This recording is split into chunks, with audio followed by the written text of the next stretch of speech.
செடி நல்லா ஃப்ரெஷ்ஷாக இருக்குது. பார்த்தீங்கன்னா, இது கொஞ்சம் வளர விட்டோம்னா ஒரு 2 வருஷத்துல இதனுடைய பலனை நம்ம எடுக்க முடியும். இது வந்து பெரிய செடியில காய்களோட வந்திருக்கு.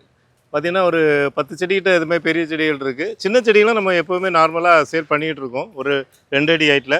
இந்த மாதிரி ஒட்டு செடிகள் வளர்றத நம்ம கட் பண்ணி ரிமூவ் பண்ணணும். அப்படி ரிமூவ் பண்ணலன்னா அந்த செடிகள் காய்க்காது. இதுல இருந்து இந்த கீழ்ப்பகுதியிலேருந்து வளர்ந்ததுன்னா காய்க்கிறதுக்கு 6 வருஷம் 7 வருஷம் ஆகலாம். இது எல்லாமே பழங்கள் எப்படி காய்க்குங்கிறத நம்ம காய்ச்ச மரங்களை பார்த்து அதுக்கப்புறமா அந்த மரத்துலேருந்தே ஒட்டு பண்ண செடிகள் இது. ரொம்ப நம்பிக்கையான செடிகள்.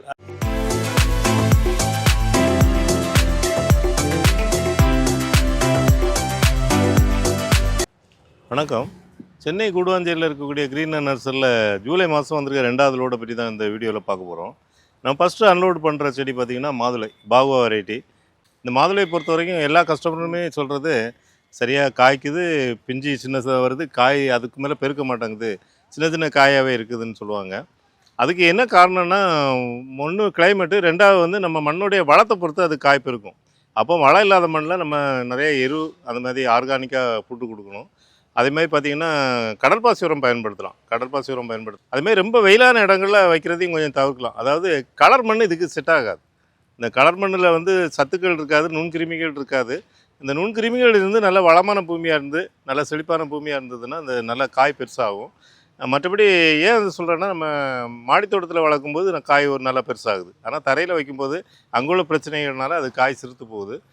இதை எல்லாருமே விரும்பக்கூடிய செடி. அதனால் இந்த மாதிரி பராமரிப்பு பண்ணி வளர்த்திங்கன்னா நீங்கள் வளர்க்கலாம். இது இப்போ இந்த ரோடில் சின்ன செடி வந்திருக்கு. நம்ம ஏற்கனவே வந்த ரோடில் போன வாரம் வந்த ரோடில் பெரிய செடிகளும் வந்திருந்தது. அதையும் உங்களுக்கு இந்த வீடியோவில் காமிக்கிறேன். ஏன்னா அதெல்லாம் ஒரு 7 அடி 8 அடி ஹைட்டில் இருக்குது. இது ஒரு 2 அடி ஹைட்டில் இருக்குது. அடுத்து நம்ம பார்க்குறது கேசர் மேங்கோ வெரைட்டி. இந்த கேசர் பார்த்திங்கன்னா ஒரு 3 அடி 3.5 அடி ஹைட்டில் இருக்குது. செடி நல்லா ஆரோக்கியமாக இருக்குது. அதே நேரத்தில் கீழே அந்த ஒட்டுலேருந்து இது எல்லாமே அப்ரோச் கிராஃப்டிங். ஒட்டுலேருந்து இன்னொரு வெரைட்டி வளர்ந்து வருது பாருங்கள், அந்த தாய் செடியிலேருந்து. இந்த தாய் செடியை நம்ம அலோவ் பண்ணோம்னா இதில் புளிப்பாகவும் காய்க்கலாம். இல்லைனா பெங்களூரா மாதிரி நம்ம விரும்பாத ரகங்கள் கூட ரொம்ப அதிகம் விரும்பாத ரகம்னு சொல்லலாம். ஏன்னா இப்போ மார்க்கெட்டில் இந்த வருஷம்லாம் ரொம்ப டவுன் ஆகிடுச்சு. அதுக்கு என்ன காரணம்னா, பெரும்பாலும் அந்த பெங்களூராவை பொறுத்த வரைக்கும் ஜூஸ் கம்பெனி தான் அதிகமாக யூஸ் பண்ணுறாங்க. அந்த அவங்களுடைய பர்ச்சேஸ் கம்மியானதுனால நிறைய விவசாயிகளுக்கு நஷ்டம் ஏற்பட்டுச்சு. அதேமாதிரி நம்ம விரும்பாத ஒரு ரகம் இதில் வளர்ந்து வர வாய்ப்பு உண்டு. அதுக்கப்புறம் இந்த நர்சரியில் வாங்கணும், செடி தப்பாயிடுச்சுன்னு நீங்கள் வருத்தப்பட வாய்ப்பு உண்டு. அதனால் இதை மட்டும் எப்போவுமே கரெக்டாக நீங்கள் ஃபாலோ பண்ணுங்கள். அப்போ தான் நம்ம எந்த நர்சரியில் வாங்கினாலும் செடி நம்ம கரெக்டான என்னென்ன ரகம்னு சொல்லி வாங்குகிறோமோ அந்த பழங்கள் நமக்கு அறுவடை பண்ண முடியும். அடுத்து நம்ம பார்க்குறது கலாக்காய் செடி. அதாவது நம்ம பேக்கரி செடின்னு சொல்லுவோம். கடைகளில் செரியணி வாங்கி சாப்பிடக்கூடிய ஒரு வெரைட்டி. இது வந்து ஊறுகாய் அதிகமாக யூஸ் பண்ணுவாங்க. நிறைய மருத்துவ குணம் உள்ளது. இது வந்து பெரிய செடியில் காய்களோடு வந்திருக்கு. பார்த்திங்கன்னா ஒரு 10 செடிகிட்ட இதுமாதிரி பெரிய செடிகள் இருக்குது. சின்ன செடிகளும் நம்ம எப்போவுமே நார்மலாக சேல் பண்ணிகிட்டு இருக்கோம். ஒரு 2 அடி ஹைட்டில். மாடியில் வைக்கிறோம், நம்ம பெரிய செடியாக வேணும், உடனே காய்களை அறுவடை பண்ணணுன்னா இந்த செடிகளை நம்ம வளர்க்கலாம். இதுக்கு ஒரு பெரிய பராமரிப்பு கிடையாது, ஒரு காட்டு செடி தான். அடுத்து நம்ம பார்க்குறது கமலா ஆரஞ்சு. இந்த கமலா ஆரஞ்சு வந்து நம்ம கிளைமேட்லேயும் காய்க்கக்கூடிய செடி தான். எல்லாமே ஒட்டு செடி. எல்லாமே ஒரு 5 அடி ஹைட்டில் இருக்குது. செடி நல்லா ஃப்ரெஷ்ஷாக இருக்குது. பார்த்திங்கன்னா இது கொஞ்சம் வளர விட்டோம்னா ஒரு 2 வருஷத்தில் இதனுடைய பலனை நம்ம எடுக்க முடியும். இது சின்ன செடி தான். நம்ம பெரிய செடிகளும் ஒரு 7 அடி 8 அடி உயரத்தில் கூட செடிகளை சேல்ஸ் பண்ணுறோம். கமலா ஆரஞ்சிலே பெரிய செடி பார்த்திங்கன்னா இது வந்து காய்க்கக்கூடிய ஸ்டேஜில் உள்ள ஒரு செடி. நல்ல தரமான செடியாக இருக்குது. ஒரு 5 அடி 6 அடி ஹைட் இருக்குது. இதை மாடியிலையும் வளர்க்கலாம், தரையிலையும் வளர்க்கலாம். இதுவும் நம்ம பொதுவாக சாத்துக்குடிலாம் ஓரளவு நிழலை விரும்பி வளரக்கூடிய ஃபேமிலி தான். அது சாத்துக்குடி, எலுமிச்சை, இந்த ஆரஞ்சு எல்லாமே ரொம்ப பக்கா வெயிலில் வைக்கணும்னு கட்டாயம் இல்லை. மாமரத்தை பொறுத்த வரைக்கும் பக்கா வெயிலில் வைக்கணும். இது வந்து ஓரளவு நிழல் இருந்தால் கூட காய்க்கும். ஏதாவது மரங்களுக்கு நடுவில் வச்சிங்கன்னா நல்ல காய்ப்புத்தன்மை இருக்கும். இப்போ கமலா ஆரஞ்சு நம்ம கிளைமேட்டுக்கு காய்க்கும்னு சொன்ன பாருங்கள். இது நம்ம பழைய செடி. இது நம்ம நர்சரியில் வந்து கிட்டத்தட்ட 2 மாதம் ஆச்சு. அதுக்கப்புறம் பூ பூத்து பிஞ்சுகள் வந்திருக்கு. பிஞ்சுகள் கூட சின்ன சின்ன பிஞ்சுகள் கூட இருக்குது. இது நம்ம கிளைமேட்லேயும் காய்க்கும். அதுக்காக தான் இந்த செடியை காமிச்சேன். இது பழைய செடி, நம்மகிட்ட இருந்து பழைய செடி. இப்போ வந்திருக்க செடி இதோட ஃப்ரெஷ்ஷாகவே இருக்குது. அடுத்து நம்ம பார்க்குறது சிங்கப்பூர் செடி. இந்த சிங்கப்பூர் செடி பார்த்திங்கன்னா அந்த பறவைகள் இந்த பழத்தை வந்து ரொம்ப விரும்பி சாப்பிடும். ஒரு வீட்டுக்கு முன்னாடி வச்சா ஒரு காரை கொண்டு பார்க்கிங் பண்ணலாம். அந்த மாதிரி ஒரு குடை மாதிரி வரும். நிறைய பார்க்கில் வளர்க்குறதுக்கு இதை விருப்பப்படுறாங்க. அதுமாதிரி நிறைய பறவைகளை நேசிக்கிறவங்க வந்து இந்த செடியை விரும்புகிறாங்க. அது நம்மகிட்ட ஏற்கனவே சின்ன செடிகள் தான் இருந்தது. லாஸ்ட் லோட்லேயே நமக்கு ஒரு 10 செடி வந்து உடனே காலி ஆயிடுச்சு. ஏன்னா இப்போ மரங்களை வளர்க்குறவங்க ரொம்ப அதிகமாகிட்டாங்க. அதாவது மரங்களை விரும்பி நேசித்து வளர்க்குறவங்க நிறைய பேர் இருக்காங்க. அந்த மாதிரி கஸ்டமர்லாம் நமக்கு இந்த பெரிய செடிகளை கேட்டாங்க. அதுக்காக வந்திருக்கு. எல்லாமே ஒரு 7 8 அடிக்கு மேலே ஹைட் இருக்குது. ஒரு கொம்பு நடணும். இந்த மாதிரி உயரமான செடிகளை பார்த்தீங்கன்னா இப்போ பெண்டா இருக்குது பார்த்தீங்களா, அந்த செடி அப்படியே நடக்கூடாது. ஒரு கொம்பு ஸ்ட்ரைட்டாக நட்டு அதுக்கப்புறமா செடிகளை நடவு பண்ணோன்னா நல்லா ஃபாஸ்ட்டாக வளரும். இந்த மாதிரி பெரிய செடியெல்லாம் நம்ம எப்படி நடணுங்கிறத நம்ம கிரீன்லேண்ட் நர்சரி யூடியூப் சேனலில் வீடியோவை பதிவு பண்ணியிருக்கோம். சந்தேகம் இருந்தால் அதை பாருங்கள். அடுத்து நம்ம பார்க்குறது அவகோடா செடி, வெண்ணெய் பழம்னு சொல்கிறாங்க இல்லையா. இது வந்து மார்க்கெட்டில் இப்போ நல்லா கமர்ஷியலாக விவசாயிகளே நடவு பண்ணுறதுக்கு விரும்புகிறாங்க. நிறைய பேர் நடவு பண்ணிக்கிட்டே இருக்காங்க. இது ஓரளவு நிழலை விரும்பி வளரக்கூடிய செடி. இது எல்லாமே ஒட்டு செடி தான். ஒட்டு செடிங்கிறதுனால இது 3 வருஷத்தில் கண்டிப்பாக காய்க்கும். விதை செடியாக இருந்தால் நமக்கு லேட் ஆகும், 6-7 வருஷம் கூட ஆகும்.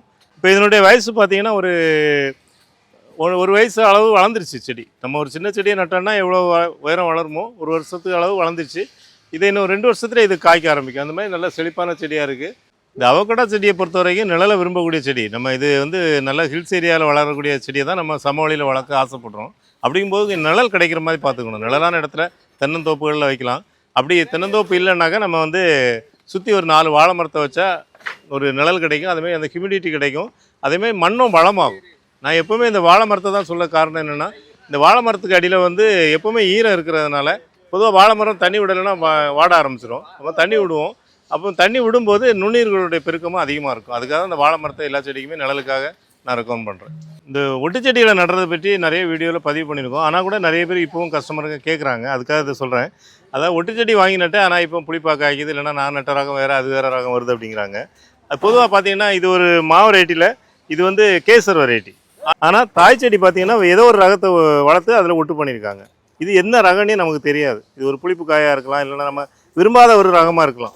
ஆனால் வந்து இதை வளர விட்டிங்கன்னா இந்த செடி மட்டும் நல்லா க்ரோத் ஆகும். இந்த செடி டல் ஆகிடும். இது வந்து டெட் ஆகிறதுக்கு வாய்ப்பு உண்டு.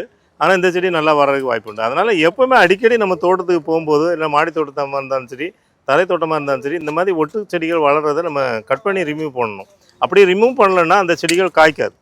இதில் இருந்து இந்த கீழ்ப்பகுதியிலேருந்து வளர்ந்ததுன்னா காய்க்கிறதுக்கு 6 வருஷம் 7 வருஷம் ஆகலாம். இந்த மாதிரி தான் நிறைய பேர் சொல்லக்கூடிய இந்த நெல்லி செடியிலையும் இந்த மாதிரி அதாவது தாய் செடியிலேருந்து வந்ததுன்னா காய்க்கிறதுக்கு 6-7 வருஷம் ஆகும். அது டெய்லி யாராவது 2 கஸ்டமர் ஃபோன் பண்ணிட்டு தான் இருக்காங்க. அது மட்டும் கரெக்டாக பார்த்துக்குங்க. அடுத்து நம்ம பார்க்குறது பாக்ஸ்டைல் பாம். இது நம்ம லாஸ்ட் ரோட்லேயே நமக்கு வந்தது. இது லேண்ட்ஸ்கேப்பிங்காக பயன்படுத்துகிறோம். ஒரு அழகான தோட்டத்தை கொடுக்கக்கூடியது. புல்தரை அமைச்சு அதுக்கு சைடில் நட்டோன்னா ஒரு அழகான தோட்டத்தை கொடுக்கக்கூடிய வெரைட்டி. அதனால தான் நமக்கு அதிகமாக இந்த செடிகள் நமக்கு எல்லா ரோட்லேயுமே வர காரணம் என்ன, ஒரு லேண்ட்ஸ்கேப்பிங் ஒர்க் பண்ணுறோன்னா அந்த இடத்த அளவு கூட்டக்கூடிய ஒரு வெரைட்டி. ஈஸி மெயின்டெனன்ஸ் தான். இதில் பூச்சி நோய் தொல்லையெல்லாம் கிடையாது. ரொம்ப ஈஸியாக பராமரிக்கலாம். அடுத்து நம்ம பார்க்குறது மலேசியன் கிரீன் தென்னை. இது வந்து நம்மகிட்ட வந்து சின்ன செடிகள் இருக்குது. அதாவது ஒரு 3 அடி 4 அடி செடிகள் நிறையா இருக்குது. பெரிய செடிகள் இல்லை. அதனால் நம்ம இப்போ இந்த லோடில் வர வச்சுருக்குறோம். இது வந்து ஒரு 2.5 வருஷம் 3 வருஷத்துலேயே காய்க்கக்கூடிய வெரைட்டி. இப்போ இந்த செடிகள் வந்து பெரிய செடிகளாக இருக்கிறதுனால ஒரு 2 வருஷத்துலேயே காய்க்கிற தன்மையோட இருக்கும். இந்த பெரிய செடிகளை நடும்போது நம்ம பெரிய பள்ளம் எடுத்து அதில் நிறைய எருவெல்லாம் போட்டு நடணும். அடுத்து நம்ம பார்க்குறது தாய் கிங் சப்போட்டா. சப்போட்டாவில் இது ஒரு தாய்லாந்து வெரைட்டி. அதாவது கிங்குங்கிற மாதிரி ஒரு ராஜா மாதிரி பெரிய சைஸாக வரும். ஒரு 400 கிராம் வெயிட் வர அளவுக்கு பெருசாகும் பழம். நிறைய காய்க்கும். அது பழங்கள் பெருசாகும்போது காய்களோட எண்ணிக்கை கம்மியாகும். இது அப்படி சொல்ல முடியாது. நிறையாவே காய்க்கும். நம்ம தோட்டத்திலே காய்ச்சிருக்கு. ஸ்வீட்டும் அதேமாதிரி பெரிய பழங்களாக வரும்போது அது ஸ்வீட்டாக இருக்குமாங்கிறது நிறைய பேருக்கு ஒரு சந்தேகம் இருக்கும். ஏன்னா பெரும்பாலும் நம்ம கடைகளில் வாங்கும்போது சில பழங்கள் ஸ்வீட் இல்லைன்னொன்னே பெரிய பழமாக வாங்கியிருப்போம். ஆனால் முதிர்ச்சி அடைஞ்ச பழம்னு வாங்கியிருப்போம். ஆனால் ஸ்வீட் இருக்காது. அதுவும் சின்ன பிஞ்சியாக இருக்கிறதுனால தான் ஸ்வீட் இல்லாமல் இருக்கும். இப்போ நமக்கு லாஸ்ட்டு வீக்கில் ஒரு கஸ்டமர் நமக்கு கிட்டத்தட்ட 1 லட்ச ரூபாய்க்கு மேலே செடி வாங்கிட்டு மாமரம் ஒரு 2 வருஷத்துக்கு முன்னாடி கொடுத்தோம். அந்த கஸ்டமர் ஃபோன் பண்ணாங்க, மாம்பழம் எதுவுமே ஸ்வீட்டாக இல்லை சார் அப்படின்னாங்க. ஸ்வீட்டாக இல்லைங்கிறது மாம்பழத்தில் எல்லாருக்குமே தெரியும். மாம்பழம்னாலே ஸ்வீட்டு தான், அது இனிப்பு தான். அதனால தான் சுகர் பேஷண்ட் ரொம்ப சாப்பிடக்கூடாதுங்கிறாங்க.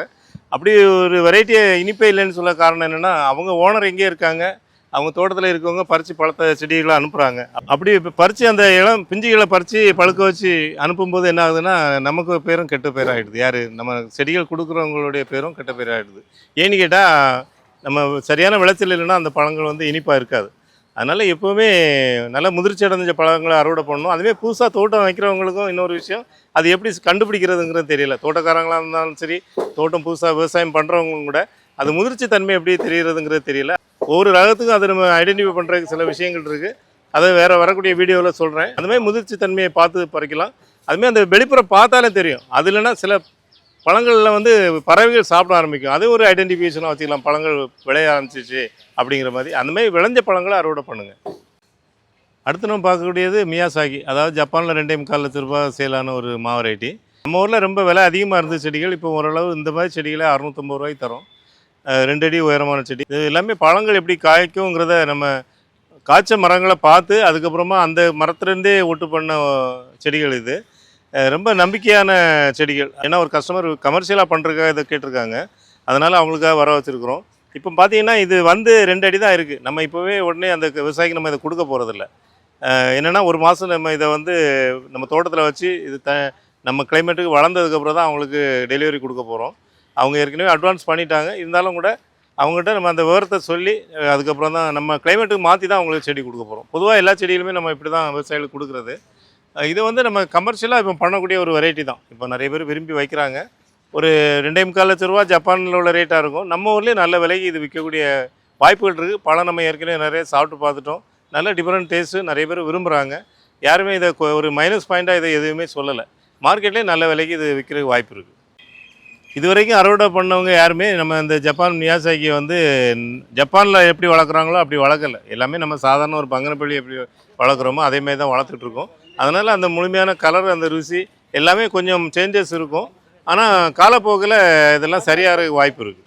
அடுத்து நம்ம பார்க்குறது மகாவில்வம் செடி. இந்த மகாவில்வம் செடி ஒரு ரேரான வெரைட்டி தான். பாருங்கள், இந்த ஒரு இதில் எத்தனை இலைகள் இருக்குன்னு பாருங்கள்.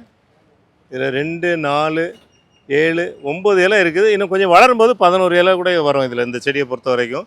இதை நிறைய பேர் விரும்பி கோயில்களில் வளர்க்குறதுக்காக விரும்பி கேட்குறாங்க. நிறைய மருத்துவ குணம் நிறைஞ்சது. பெரும்பாலும் கோயில்களில் வளர்க்கக்கூடிய செடிகள் எல்லாமே நல்ல மருத்துவ குணம் நிறைஞ்ச செடிகளை தான் கோயில்களில் வளர்த்துருக்காங்க. மக்கள் எப்படியாவது சாப்பிட்டுட்டோம் அப்படிங்கிறதுக்காக தான் வளர்த்துருப்பாங்கன்னு நினைக்கிறேன். அடுத்து நம்ம பார்க்குறது ரெட் பம்ப்ளி மாஸு. இந்த ரெட் பம்ப்ளி மாஸும் ஒரு ஒட்டு செடி தான். இந்த ஒட்டே தெரியல. ஆக்சுவலாக இது ஒட்டு செடி தான். அந்த பாருங்க, ரொம்ப கூர்மையாக பார்த்தா தான் தெரியும். இதுக்கு கீழ்ப்பகுதியில் வந்ததுன்னா சாதாரண பிங்க் கலரில் தான் காய்க்கும். நம்ம அப்படி அதை அலோவ் பண்ணோன்னா கண்டிப்பாக பிங்காக காய்க்கும். இதுக்கு மேலே தான் அலோவ் பண்ணணும். இந்த ஒட்டு இதில் ஜாயிண்ட் இருக்குல்ல, இதுக்கு மேலே தான் அலோவ் பண்ணணும். ரெட் கலரில் இருக்கிறது எப்போவுமே உடம்புக்கு நல்லது, எல்லா பழ வகைகளுமே. அதில் இதுவும் நல்லா ஸ்வீட்டாக இருக்கும். இந்த ரெட் பம்ப்ளி மாஸ் வந்து நல்லா ஸ்வீட்டாக இருக்கும். இது சின்ன செடிகளாகவும் இருக்குது, பெரிய செடிகளாகவும் நம்மகிட்ட ஸ்டாக் இருக்குது. அடுத்து நம்ம பார்க்குறது பனானா சப்போட்டா, வாழைப்பழ சப்போட்டா. வாழைப்பழம் மாதிரி நீளமாக வரும் பழம். ரொம்ப ஸ்வீட்டாக இருக்கும், நிறைய காய்க்கும். அதாவது ஒரு கமர்ஷியல் கிராப்பாக கூட பண்ணலாம். ஃப்யூச்சரில் இதுக்கெல்லாம் நல்ல வாய்ப்பு இருக்குது இந்த பனானா சப்போட்டாவுக்கு.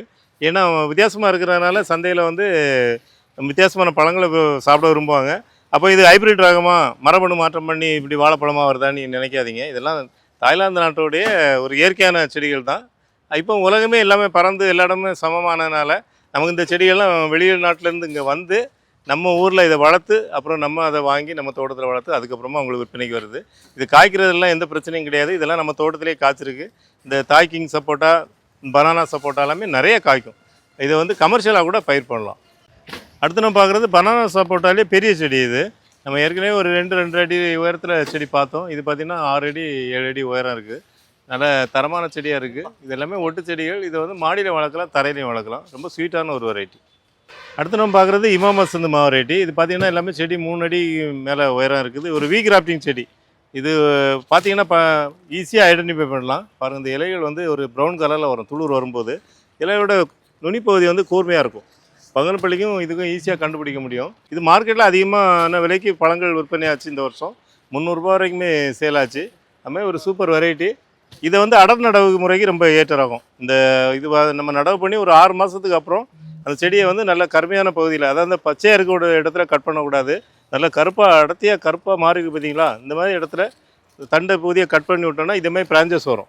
இந்த மாதிரி 3 பிரான்ச்சஸ் வரும். அதுக்கப்புறம் நம்ம அதையும் கொஞ்சம் வளர விட்டு கட் பண்ணோம்னா ஒரு அடர் நடவு முறைக்கு ஏற்ற ரகம் இது. அடுத்து நம்ம பார்க்குறது பண்டூரிங்கிற ஒரு ஆந்திரா வெரைட்டி. இந்த வெரைட்டி நம்ம இது வரைக்கும் இந்த நம்ம நர்சரிக்கு ஸ்டாக் வரல. ஆனால் நம்ம கஸ்டமர் ஒருத்தர் ரெகுலர் கஸ்டமரை வந்து நம்மகிட்ட சொன்னாங்க, இது மாதிரி இந்த ரகம் ரொம்ப சூப்பராக இருக்கும், எனக்கு இந்த செடிகள் வேணும்னு கேட்டாங்க.